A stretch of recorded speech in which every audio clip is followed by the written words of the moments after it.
Hi friends, welcome to my channel. ಇವತ್ತು ಬೆಳಗ್ಗೆನೇ ಪೂಜೆಗೆಲ್ಲ ready ಮಾಡಿದ್ದೀನಿ. ಶ್ರಾವಣ ಸೋಮವಾರ ಆಗಿರೋದ್ರಿಂದ, ಮೊದಲನೇ ಶ್ರಾವಣ ಆಗಿರೋದ್ರಿಂದ ಎಲ್ಲ ಪೂಜೆಗೆಲ್ಲ ತೊಳ್ಕೊಂಡು ಇವಾಗ ಹೂವೆಲ್ಲ ಮಡಿಸಿ ರೆಡಿ ಮಾಡಿದ್ದೀನಿ. ಆಮೇಲೆ ಪೂಜೆ ಮಾಡೋಕ್ಕೆ ಮುಂಚೆ ಟಿಫನ್ ಮಾಡೋಣ ಅಂತ ಹೇಳ್ಬಿಟ್ಟು ಇವತ್ತು ಕಿಚಡಿ ಮಾಡೋಣ ಅಂತ ಮಾಡ್ತಾಯಿದ್ದೀನಿ. ಏನಿಲ್ಲ, ಒಂದು ಪ್ಯಾನ್ ಇಟ್ಕೊಂಡು ಅದಕ್ಕೆ ಒಂದು ಸ್ವಲ್ಪ ಧನಿಯಾ ಅಂದರೆ ಸಾಂಬಾರು ಬೀಜ, ಆಮೇಲೆ ಸ್ವಲ್ಪ ಜೀರಿಗೆ ಅದಕ್ಕೇ ಹಾಕಿ ಸ್ವಲ್ಪ ಸಾಂಬಾರ ಫ್ರೈ ಆದಮೇಲೆ ಅದನ್ನು ಜೀರಿಗೆನೂ ಹಾಕಿ ಫ್ರೈ ಮಾಡ್ಕೊಳ್ಳೋದು.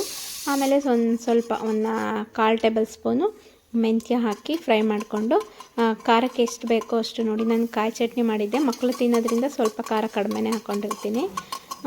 ಹಸಿರು ಮೆಣಸಿನ್ಕಾಯಿ, ಆಮೇಲೆ 1-2 ಈರುಳ್ಳಿನ ಹಾಕಿ ಫ್ರೈ ಮಾಡಿಕೊಂಡು ಒಂದು ಮಿಕ್ಸಿ ಜಾರ್ಗೆ ಹಾಕಿ ಅದಕ್ಕೆ ಸ್ವಲ್ಪ ಕೊತ್ತಂಬರಿ, ಕರಿಬೇವು ಹಾಕ್ಕೊಂಡು ಒಂದು ವಿಳ್ಯದೆಲೆ, ಮೇಯ್ನ್ ಫ್ಲೇವರ್ ಕೊಡೋದೇನೆ ಇದಕ್ಕೆ ವಿಳ್ಯದೆಲೆ, ಒಂದು ವಿಳ್ಯದೆಲೆ ಹಾಗೆ ಸ್ವಲ್ಪ ಕಾಯಿ ತುರಿ ಹಾಕಿ ಗ್ರೈಂಡ್ ಮಾಡ್ಕೊಳ್ಳಿ. ಆಮೇಲೆ ಇಲ್ಲಿ ಕುಕ್ಕರ್ ಇಟ್ಕೊಂಡು ಅದಕ್ಕೆ ಸ್ವಲ್ಪ ಆಯಿಲ್ ಹಾಕ್ಕೊಂಡು ಸಾಸಿವೆ ಜೀರಿಗೆ ಹಾಕಿ ಚಿಟಪಟ ಅಂದಮೇಲೆ ಅದಕ್ಕೆ ಒಂದು ಈರುಳ್ಳಿ ಬೆಳ್ಳುಳ್ಳಿ ಹಾಕಿ ಕರಿಬೇವು ಸೊಪ್ಪು ಹಾಕಬೇಕಿತ್ತು, ನಾನು ಮರ್ತ್ಕೊಬಿಟ್ಟಿದ್ದೀನಿ, ಹಾಗಾಗಿ ಹಾಕಿಲ್ಲ. ಕರಿಬೇವು ಸೊಪ್ಪು ಹಾಕಿ ಒಗ್ಗರಣೆ ಎಲ್ಲ ಆಡಿದ್ಮೇಲೆ ಏನು ರುಬ್ಬಿಟ್ಕೊಂಡಿದ್ವಿ ಮಸಾಲೆ, ಆ ಮಸಾಲೆನ ಹಾಕಿ ಸ್ವಲ್ಪ ಫ್ರೈ ಮಾಡ್ಕೊಳ್ಳಿ. ತುಂಬ ಏನು ಫ್ರೈ ಮಾಡಬೇಕು ಅನ್ನೋಂಗಿಲ್ಲ, ಎಲ್ಲ ಫ್ರೈ ಮಾಡಿಯೇ ಆಮೇಲೆ ರುಬ್ಬಿರೋದ್ರಿಂದ. ಆಮೇಲೆ ಕಡಲೆಕಾಳು ನೆನೆಸೋದು ಮರ್ತೋಗಿತ್ತು, ಹಾಗಾಗಿ ಈ ಕಡೆ ಕುಕ್ಕರಲ್ಲಿ 1-2 ವಿಷಲ್ ಹಾಕಿಸ್ಕೊಂಡಿದ್ದೆ. ನೀವು ನೆನೆಸಿದ್ರೆ ಅವೇನೋ ಕುಕ್ಕರಲ್ಲಿ ವಿಷಲ್ ಹಾಕಿಸೋ ಅವಶ್ಯಕತೆ ಏನಿಲ್ಲ, ಹಾಗೆಯೇ ಡೈರೆಕ್ಟ್ ಹಾಕಿದ್ರೂ ಬೇಯುತ್ತೆ.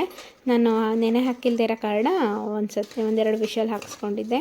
ಇವಾಗ ಫ್ರೈ ಆದಮೇಲೆ ಸ್ವಲ್ಪ ಅದನ್ನು ಕಡಲೆಕಾಳು ಏನು ಹಾಕಿದ್ದೆ ಅದನ್ನು ಫ್ರೈ ಮಾಡಿ ಅಕ್ಕಿ ಹಾಕ್ಬಿಟ್ಟು, ನಾನು ಯಾವಾಗಲೂ ಏನೇ ರೈಸ್ ಐಟಮ್ ಮಾಡಿದ್ರೂ ಈ ಥರ ಒಗ್ಗರಣೆಯಲ್ಲಿ ಸ್ವಲ್ಪ ಬಾಡಿಸ್ತೀನಿ ಅಕ್ಕಿನ, ಆವಾಗ ತಳ ಹಿಡಿಯಲ್ಲ. ಬಾಡಿಸ್ಬಿಟ್ಟು ನೀರು ಹಾಕಿ ರುಚಿಗೆ ತಕ್ಕಷ್ಟು ಉಪ್ಪು ಹಾಕಿ ವಿಷಲ್ ಹಾಕ್ಸಿದ್ರೆ 2 ಕಿಚಡಿ ರೆಡಿ ಆಯಿತು ನೋಡಿ.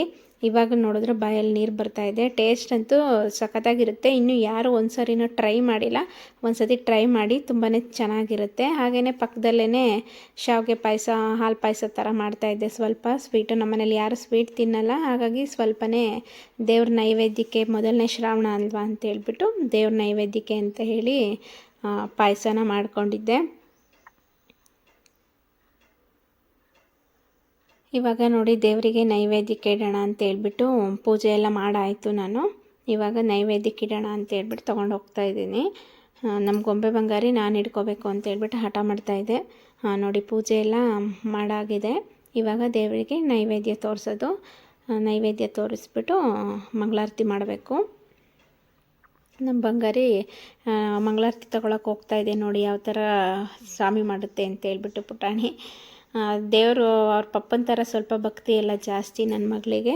ಇವಾಗ ಮೋಕ್ಷಿ ಮಂಗಳಾರತಿ ಮಾಡ್ತಾಯಿದ್ದಾರೆ ನೋಡಿ. ಗೊಂಬೆ ಬಂಗಾರಿ ಕಾಪಾಡಪ್ಪ ಅಂತ ಹೇಳ್ಬಿಟ್ಟು ಮಂಗಳಾರತಿ ತೊಗೋತಾ ಇದೆ. ಹಾಗೆಯೇ ನಾನು ಮಂಗಳಾರತಿ ತೊಗೊಂಡೆ.